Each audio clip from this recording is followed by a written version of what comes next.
revue de presse. Peur au lycée, la une du Parisien aujourd'hui en France après cette fusillade dont je parlais à l'instant hier dans un lycée de Grasse.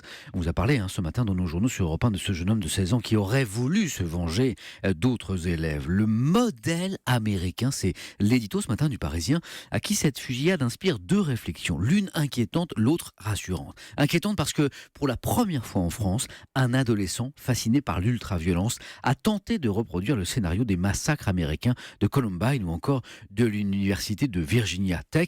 Rassurante. Pourquoi ? Parce qu'on constate que le commerce des armes est beaucoup mieux encadré dans notre pays qu'aux États-Unis.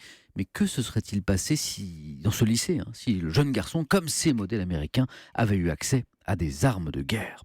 La télécommande, la une ce matin du journal L'Opinion. La télécommande en deux mots, alors que les principaux candidats à la présidentielle se retrouvent lundi sur TF1, eh bien l'Opinion estime que nous assistons là en ce moment à une révolution.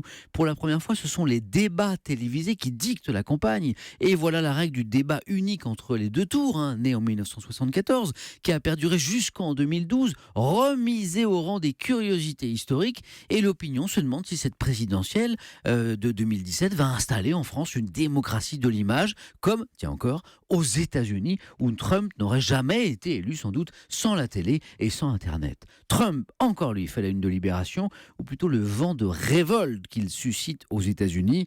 Déjà mobilisé, la résistance est encore attisée par le projet de budget qu'il vient de présenter.